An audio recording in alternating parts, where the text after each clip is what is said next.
Pete Sessions, sir, good morning. It was pretty explosive yesterday. Can you please explain maybe what you learned yesterday? Did anything stand out to you? Did anything shock you?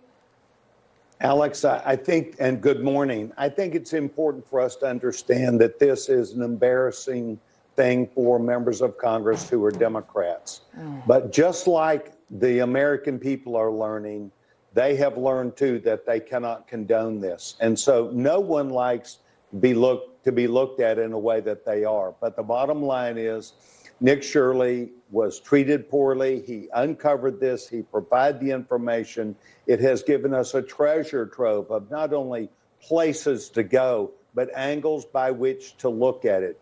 The week before, the Government Reform and Oversight Committee held a hearing also where we had 3 members who were members of the legislature from Minnesota who talked in there about their formation of waste, fraud, and abuse, and they knew about this several years ago.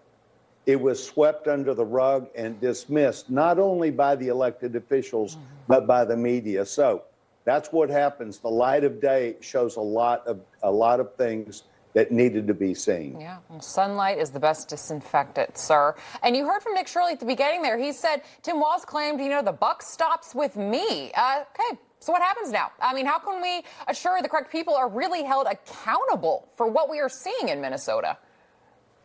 I think, Alex, you understand that this is one of the, and I'm not careful when I say this, this is one of the things that happens in Democratic administrations. When you have one-party rule, whether it be Republican or Democrat, things don't always follow the pathway you want. In this case, it's giving away government money. And this is one thing that President Biden especially enjoyed during his time there. Trillions of dollars flew out the door because they did not even have government workers that came to work. And we hear this at HUD. We hear this across the board. So it's now time that we are going to understand this. I think at government reform, the Democrats are being very careful. So yesterday we had a vote on whether we were going to subpoena President Clinton and Mrs. Clinton. You had a lawyer on a few minutes ago who talked about process. That process is important.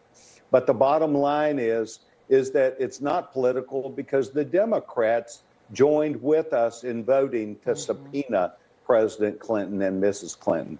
This is not a political process. This is trying to follow up on what we said we would do with the American people, and that is get to the bottom of this. Republicans, whether they were an attorney general or whether they were a U.S. attorneys, have come and testified. It is necessary that we ask these questions, and it's fair to do it. Yeah, you are completely correct when you say that. Sir, while I have you, I do want to shift gears really quickly. Another government shutdown could be happening in a mere 8 days if the Democrats and Republicans can't see eye to eye. Again, the Democrats using ICE funding as some sort of what they always call as leverage. Do you think a deal will be reached in time to avert another one? Well, certainly last night on the floor, it appeared as though there was calmness and a direction that we would move towards agreement. This speaker likes to bring things to the floor and then evidently negotiate, or that's a tactic that members use. I see several things that are in the way of this. I see several things where perhaps members have not been forthright and brought their whole issues to where they could be negotiated. But the newest one is about this ethanol issue. Ethanol is still an issue to people in the Midwest. It is something that has to be dealt with. And I think that tying up loose ends is something that either the members are not bringing it forthrightly or our leadership is not. But these are things that cause a delay on the floor, and it looks very awkward to everyone. All right.